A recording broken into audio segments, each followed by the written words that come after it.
And we're back for another episode. In this episode we're going to be leveling crafting from levels 57 to 58. And as always, hello from Mithrie. So we're progressing on very quickly. We're already now level 57 everything, and Blacksmith has shot ahead to 58 because of RNG with the Grand Company seals turn-ins, but also because of the fact that Blacksmith makes all the tools. So I've been crafting more on Blacksmith than other crafts. Now I'm going to quickly look at my gear. So you can see now all of my level 50 gear is now gone. I'm not using anything that's left from A Realm Reborn. So RIP A Realm Reborn gear, it's all gone now. So you can see I'm still wearing the item level 55 set, and every single piece of it I've melded with 5 craftsmanship and 3 CP. You don't need any more than that for low level gear, and because of the guaranteed slots, the only one that had to be overmeld was the CP on the belt, but thankfully it melded first time, so it's not a big deal. It's the only overmeld I've done so far. I'm using the item level 55, or the level 55 I should say, main hand tools, and I've melded control onto those. I've made the level 53 offhands, the Holy Cedar necklace was 3 CP, the Dragon Fang earrings was 3 CP for level 57, the Holy Cedar armorlay with 3 CP on it, and 2 hallowed chestnut rings with 3 CP. So you can see the entire right side is melded with CP, the left side is melded with craftsmanship and CP, and the tool is melded with free control.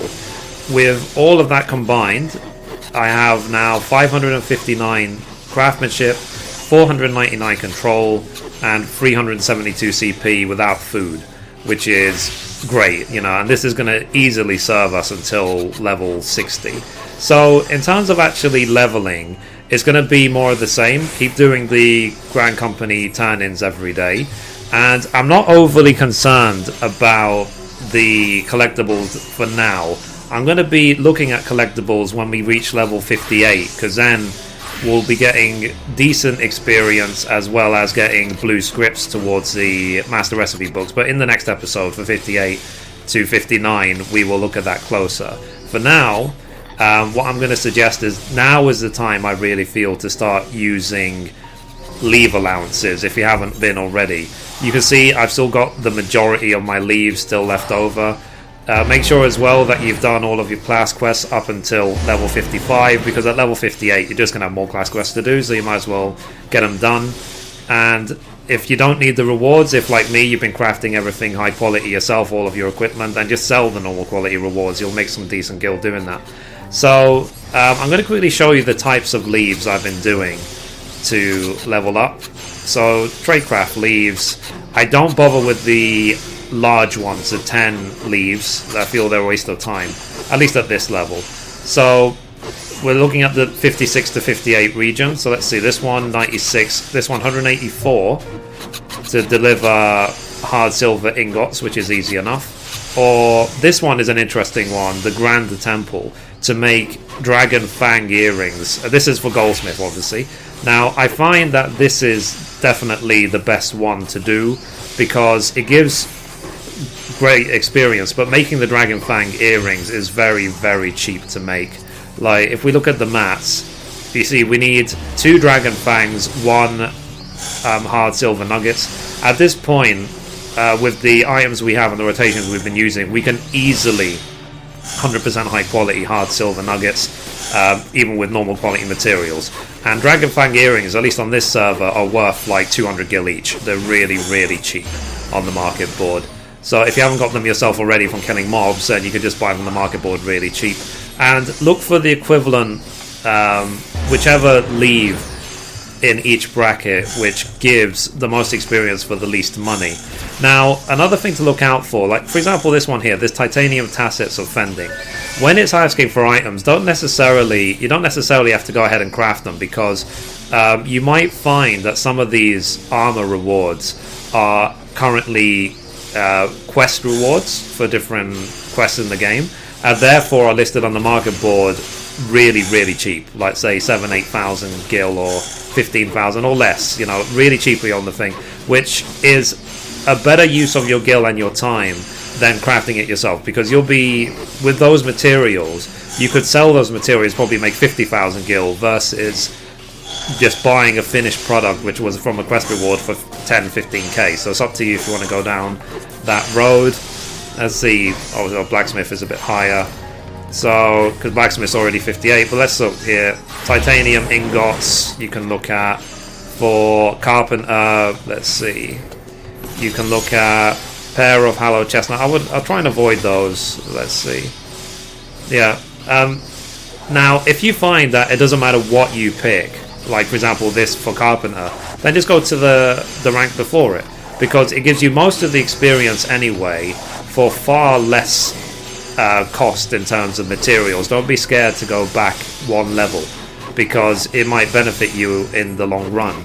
So for example, if I just go back and I'll accept the leave quests for the Dragon Fang earrings, so let's accept that.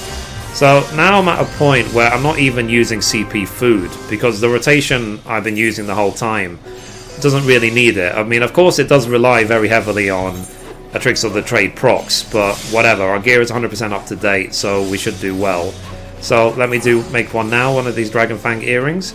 So we're going to do Comfort Zone, Inner Quiet, Tricks of the Trade, Steady Hand 2,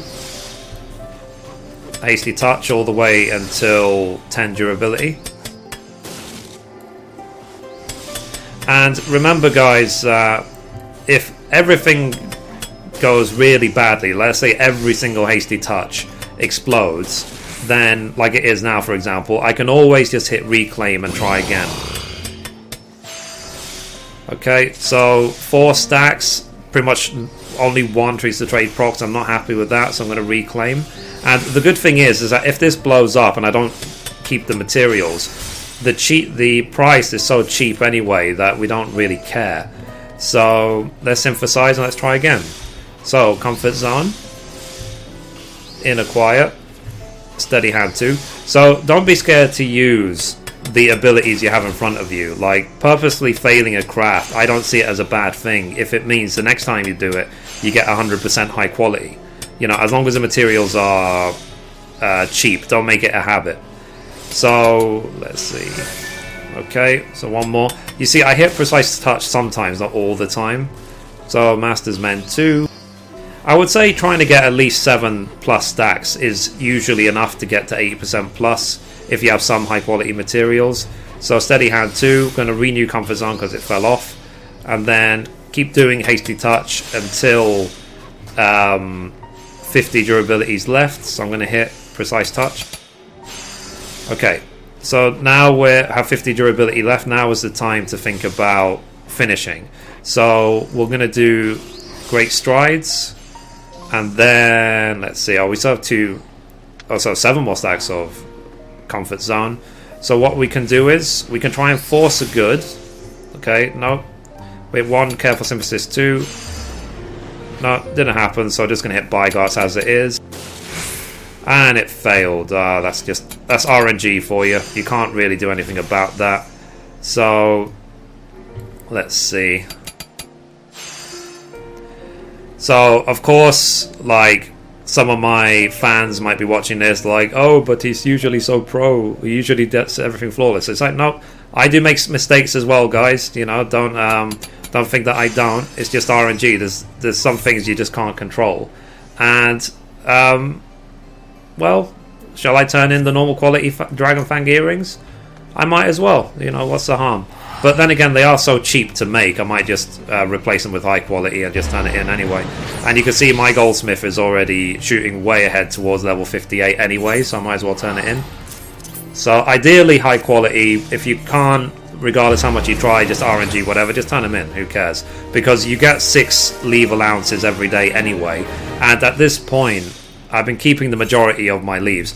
So I'm anticipating it barely taking a day to get all of my crafts to 58, to be honest, burning through leaves and doing Grand Company dailies. And also, when you're making items this high up, this level, especially for the Grand Company dailies, like 56, 57 plus, you might end up getting 30,000, 40 plus thousand per item you synth. And as well, if you want to do some quick synthing, remember to use your commercial engineering manuals. You can see I still have 18 up until now.